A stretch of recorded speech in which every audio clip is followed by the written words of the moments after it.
Olá, meu nome é Luiz Felipe dos Reis Gomes Peixoto e esse vídeo seminário é sobre audição, mais especificamente sobre efeitos ambientais agindo nos sons produzidos pelas aves. Me basearei principalmente num belo artigo escrito pelo pesquisador Eugene Morton, publicado em 1975. É fácil para nós, que somos tão visuais, entendermos como o ambiente gera pressões seletivas sobre as cores dos animais. Por exemplo, como na foto em questão, o animal claramente foi selecionado para ter uma cor que se misture com seu entorno, ficando assim pouco visível nesse ambiente.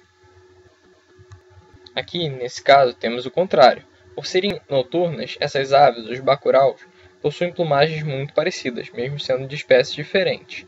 Então, será que não há diferenciação visual entre as espécies? Ah, sim. Repare nas faixas e padrões brancos. O branco é visível à noite, ou seja, a seleção natural agiu somente sobre a parte do espectro da luz que é perceptível à noite.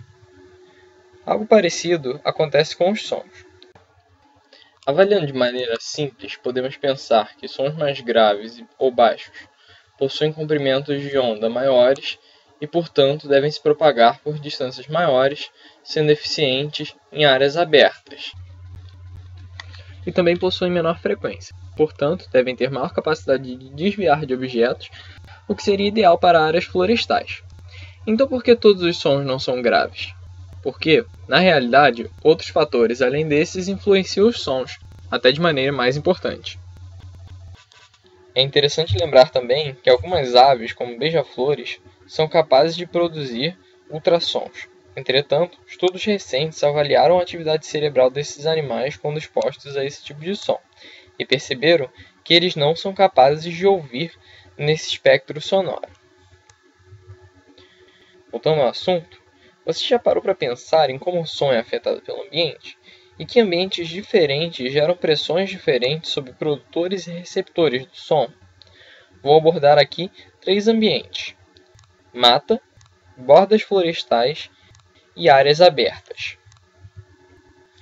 Mas para começarmos a discutir, devemos considerar que a distância que a ave pode se comunicar por som depende de uma série de fatores. A taxa de atenuação do som, ou seja, o quanto ele se perde por distância percorrida, a amplitude em sua origem, a interferência dos ruídos de fundo mascarando o sinal e a sensibilidade auditiva do receptor. Lembra do branco que se destaca à noite? Algo do tipo ocorre com sinais sonoros. Na mata tem seu efeito chamado janela de frequência, que é a parte do espectro sonoro que pode ser ouvido, pois não se tem muitos sons nessa frequência. Seria algo como uma faixa de baixa competição sonora. Ela abrange de 1.5 a 2.5 kHz e por isso a média de frequência para sons usados pelas aves florestais fica em torno de 2.2 kHz.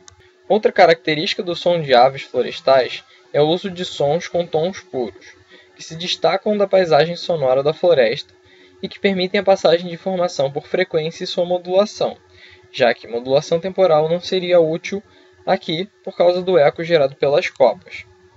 Já em áreas abertas, por mais estranho que isso pareça, a propagação do som é muito difícil. Isso se deve à formação de gradientes na velocidade do vento pelo atrito com o solo, formação de um gradiente de temperatura, além de grande turbulência no ar. De modo que, quanto maior for a frequência do som, maior será a sua atenuação. Em teoria, um som de tom puro seria perdido em uma certa distância, algo em torno de 18 metros, já que as ondas avançando paralelas ao chão seriam absorvidas por ele, e as não paralelas subiriam por causa do gradiente de velocidade e temperatura e se perderiam.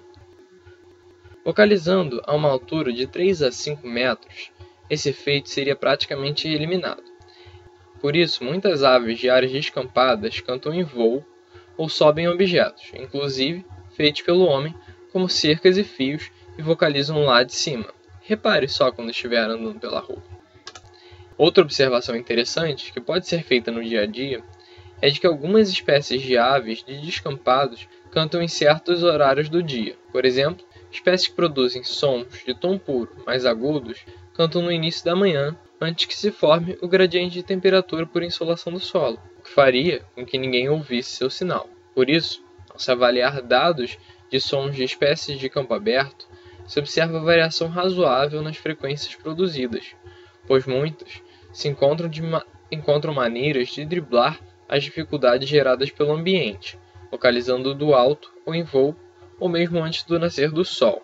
Entretanto, algo é marcante entre esses animais. A informação passada por eles é majoritariamente baseada em modulação temporal do canto, já que transmitir informação por variação de frequência seria contraproducente, visto que tons mais agudos seriam perdidos antes dos mais graves, e o sinal ficaria assim descaracterizado. Já a borda de mata se caracteriza acusticamente como intermediária às duas outras. Haveria formação de gradiente de temperatura, sem o dossel para refletir o som direcionado para cima, ao passo que não haveria uma janela de frequência ótima. Características essas que resultariam em sons mais variados nesse habitat em relação aos outros dois. Para ilustrar toda essa conversa, vou botar dois cantos para vocês. Primeiro, Siforinos arada, ave florestal voz da Amazônia, o famoso uirapuru. Repare nos tons puros.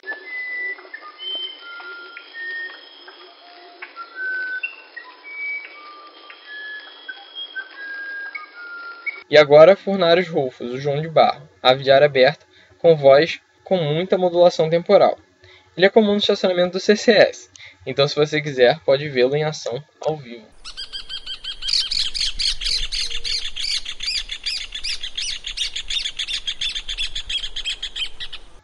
É isso. Agradeço e espero ter feito um bom trabalho, e que tenham gostado dessa tentativa de trazer um pouco do mundo das aves para vocês. Tchau!